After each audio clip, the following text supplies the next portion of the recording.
Hi, Carrie and Therese here today to discuss with you your agent and things you should be talking to them about and with. So the first thing is that person you're talking to or trying to decide between, are they acting more in a transactional manner versus a relationship manner? So are they trying to just put you in a property and get you into escrow just to do that and just to move on to the next one? Or are they looking and trying to figure out if the home is a right fit for you and what your needs are and what's going to check all the boxes for you?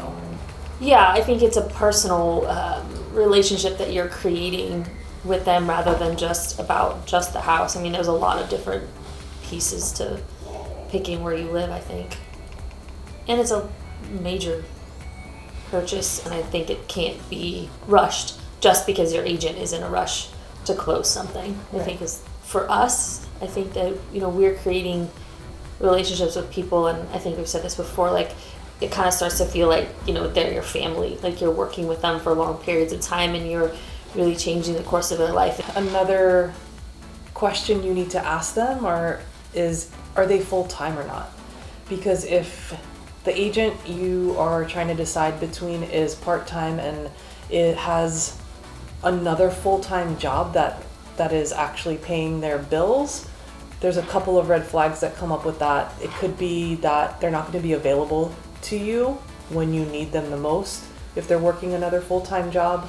How many deals are they closing if they're just part-time? So if they're not in the business and doing it every day, they may not be able to look out for your best interest just because they don't know any different. The discussion before you even decide to work with someone, to feel like if there is a personality match. I don't know if it's necessarily a question or if it's a feeling that you feel like they are really listening to you and that you can trust them because they are listening and responding to what you're saying.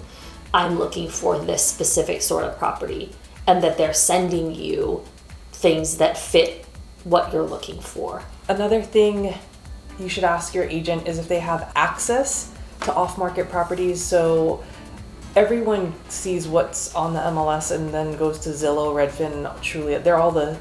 They're all populated publicly.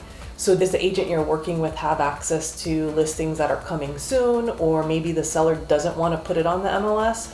Especially in this market where inventory is low and we're going back to properties having multiple offers on them. So even if you put a full price offer, even if you have 20% down, offers are not getting accepted. So putting together an off-market deal is huge, and we've done that. We just did one that's in escrow right now. We went and found a property for our buyer because there was nothing on the market that was working for them. So if your agent has access to figure out what it is you want and then go out and reach out to sellers who could be possible sellers for you.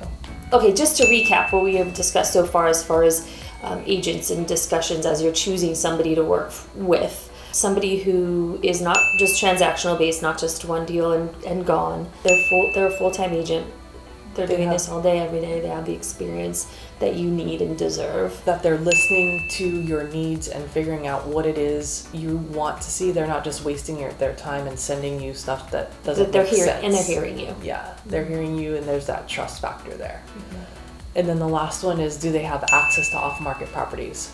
So I think those are the four main questions you need to ask if you haven't asked a realtor already, or if you're working with a realtor already, you can ask yourself that, and then maybe you change directions if they're not fulfilling those 4 points. Thanks for watching. Make sure you subscribe to our YouTube channel.